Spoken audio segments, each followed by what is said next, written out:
Elden Ring can be a very difficult game, and if you aren't a seasoned Souls-like player, trying to navigate your way through the lands between can be brutal.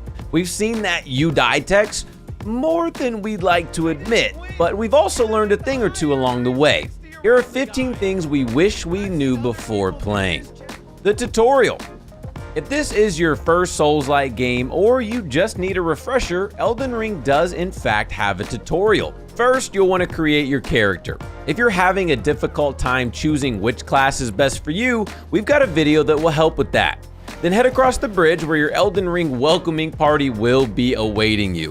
It is possible to beat this creature, but you're not supposed to beat it on your first attempt. You'll then wake up and have two options on where to go. If you go up the stairs and out the door, you'll be led into the open world. If you fall down the hole by where the spirit in the chair is sitting, you'll begin the tutorial. This will take you through the basic controls and mechanics of the game and even have a mini boss that you can learn and practice your skills on.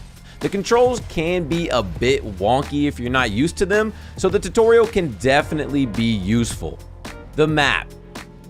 When you first start out, the map in Elden Ring is almost useless. It gives you no real info and forces you to explore, which we do think is a good thing. In order to reveal sections of your map, you'll need to find map fragments that are scattered throughout the world. The fragment will be located in the area that it reveals, so you won't have to go to the corners of the world to reveal the starting section of the game. The first map fragment is located in the Gatefront ruins. Either fight or sneak your way through until you find an altar with the map fragment on it. This should definitely help you in your exploration of the lands between.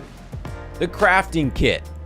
Crafting early game can be incredibly useful, but in order to do that, you'll need to acquire a crafting kit. To find it, you'll need to head to the Church of Alay and talk to a merchant that looks like the Elden Ring equivalent of Santa. He'll have the crafting kit that you can purchase with runes. You can also improve your crafting kit by purchasing cookbooks that will give you new items to craft. Getting more runes. Runes are the equivalent to souls in past Souls-like games and are the main currency here in Elden Ring.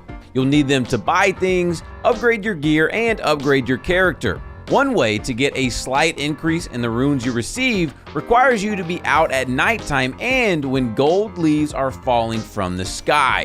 When you see this, you'll get about a 5% increase on all the runes that you collect. As far as we know, it is a random event, so when you come across it, you'll want to make sure to take advantage of it. 5% may not seem like much, but it could be the difference in being able to get your character to the next level or not. Parrying attacks. The combat in Elden Ring can be brutal and punishing. Being able to parry attacks can be a great counter to some attacks from enemies. It is a risk-reward scenario though. If you're able to pull them off successfully, you'll have plenty of opportunities to attack your opponent. If you're not, you and the "you died" screen are going to become very good friends. It is crucial to learn the moves and tendencies of your enemies in these types of games so that you can learn which defensive maneuver, whether that be dodging, blocking, or parrying, will be the most effective. Guard counter. To add another layer onto our previous tip, you can also counterattack an enemy to inflict maximum damage. All you have to do is block or parry an attack and follow up with a heavy attack. You'll know you did it right when you hear a whooshing sound effect and a swirl of air around your player's head. Add this to your repertoire and before you know it, you might be the next Elden Lord. One-hand or two-hand your weapon. This is covered in the tutorial, but you are able to choose whether you want to wield the weapon with one hand or with two hands. Wielding a weapon with one hand allows you to hold a shield or staff to help you in battle, but wielding it with two hands will allow you to deal more damage with every hit. In order to do this, you'll need to hold Y or triangle and press the bumper button that corresponds to the weapon you want to wield with both hands. For PC, you'll want to press E, then left mouse click or right mouse click for the corresponding weapon. Enemies with shining eyes. Runes rule the world here in Elden Ring, and you'll want to get as many of them as possible. If you're fighting a group of enemies and you see one with glowing golden eyes, then you are in luck. That is, if you're able to defeat them. These enemies drop more runes, up to 5 times more actually than their basic variants. Be careful though, because these enemies seem to deal more damage. It also seems as if it's random as to whether a golden-eyed enemy will spawn, so you'll need to be an opportunist whenever you notice it. Golden Seed. Before you begin the game, during your character creation, you'll be given an opportunity to choose a keepsake. There are quite a few options here, and the descriptions are all a bit vague. In our opinion, the Golden Seed is easily the best choice because it will allow you to gain an extra use of your flasks. The flask can either heal your health or replenish your FP, which is the energy resource that fuels your spells and skills. No matter your build or class, having an extra use of this early game is immensely useful when you're still trying to learn and figure out the game. Ashes of War. The weapons in Elden Ring have weapon skills that allow you to execute unique offensive attacks. These skills differ from weapon to weapon but can be modified using Ashes of War. In most cases, Ashes of War allow you to replace the weapon skills and affinities of your weapon. This is amazing because it allows you to tailor your weapon to fit your exact playstyle. In order to use Ashes of War, you'll need to visit a Site of Grace and select the Ashes of War menu.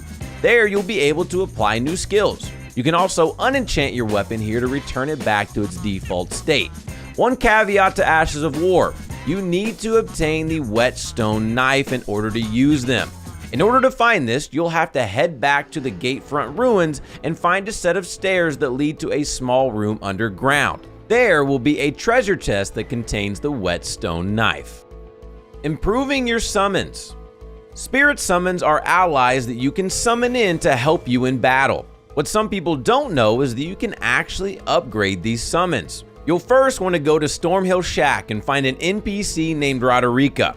Talk to her and she'll then head to the Round Table Hold. Travel there, talk to her, then go talk to the blacksmith. Complete all the dialogue with him and then go back and talk to Roderica. Do this a few times, then reset by fast traveling back to the Round Table Hold again. Go and talk to Roderica one last time and you should be able to upgrade your summons in the spirit tuning menu. This can be a huge help when you are stuck on a boss. Buy a lantern. There are many caves, dungeons, and dark places in this game, and it's already difficult enough without being able to see where you're going. A lantern will help illuminate your path and hopefully help keep you out of trouble. Or find more trouble if that's your thing. You can buy lanterns at many merchants in the lands between, and it costs 1,800 runes. The place we got ours was at the Liurnia Lake shore. Margit. Oh, Margit. Just like myself, many other players were beating their heads up against the metaphorical wall that is the boss fight with Margit the Fell Omen. But what if we told you that you don't actually need to defeat him in order to advance in Elden Ring? That's right. Margit is actually an optional boss fight, and there is an alternate route into Stormveil Castle. Heavy attacks on horseback.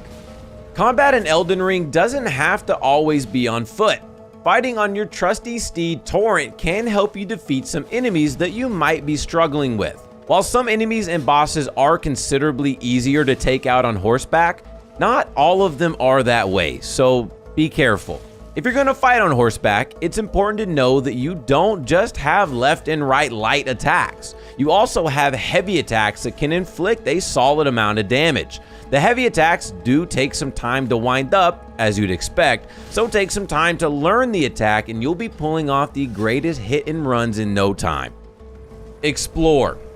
Explore, explore, explore. We cannot stress this enough. This game and world is designed for you to explore. There is so much to see and so much to do here in Elden Ring.